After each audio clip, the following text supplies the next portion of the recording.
All right, tonight we have a beer from Harrisburg, Pennsylvania, Appalachian Brewing Company. We've done, I believe, one beer from Appalachian before. It was their Hoppy Trails IPA. Today we're going to be what am I talking about? Today we're going to be reviewing Water Gap Wheat Ale. This is looks like 4.9% ABV American Pale Wheat Ale. It had clocked in at 4.5 prior and 4.7 in some places, but I guess they upped the ABV a little bit over time. It's a year-round brew. It's been around, I guess, since the birth of Appalachian Brewing Company, or at least since 2002 when the first review was put out at Beer Advocate, or when the beer was added at Beer Advocate, I should say. 15 IBUs, so a very low IBU thing, but that's what we're used to with this kind of beer. It says brewed with wheat, barley, hops, yeast, and Appalachian spring water. Not the most specific right there, except for the, I guess, spring water. Enjoy our refreshed, unfiltered American wheat beer. Really not much to say about this.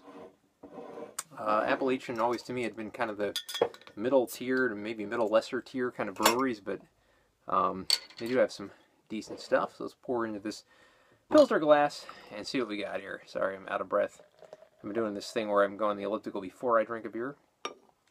Almost like, you ever see there's a story a few months back about yoga classes that are taught while you're drinking beer, like yoga beer classes. But anyway, as we have this pour here, you see about 2.5 fingers of head.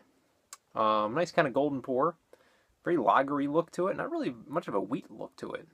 Very like almost Yingling lagery kind of tone to the hue to this beer. So let's get the aroma now of Water Gap Wheat Ale. Yeah, I'm getting a very ricey kind of corn.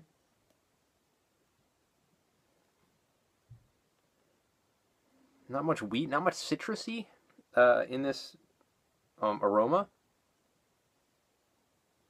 Not awful, but it's not a lot of citrus going on here. So far, smells to me like a lager. So let's get the taste now of Appalachian Water Gap Wheat.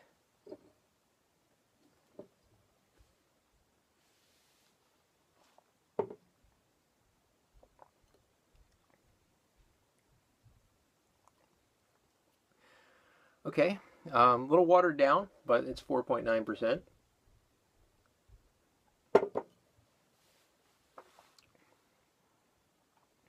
It's got a little bit of a twinge of some kind of spiciness to it. Maybe a little bit of citrus, but a little bit of a harshness in the back of the throat.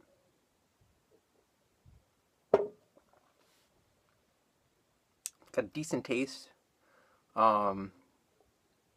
Somewhat of a refreshing taste, somewhat of a lawnmower beer taste. It's really not that bad. I want it to be a little more weedy than it is, but it's more kind of like a harsh bittering lager, if I can use that term. But you know what? Overall, it's kind of exceeding my expectations. I wasn't thinking much of this when I bought it, but it does have a crisp quality to it, and I do like that. So I'm going to go ahead and give Appalachian Brewing Water Gap Wheat Ale, I'll give it a 7.5 out of 10. I think it's a beer that just doesn't fit the look that you would want from a pale wheat ale. Aroma-wise, a little weak on the aroma, but taste-wise, it's got somewhat of a unique taste. It kind of has a lager characteristic, but it also kind of keeps a little bit of that spiciness to it. Maybe a little bit more of the wheat aspect I would like to this beer, but a decent tasting beer if you can get it for cheap, and it's not the most expensive beer in the world, especially if you live in the Harrisburg area. So 7.5 out of 10 for Water Gap Wheat.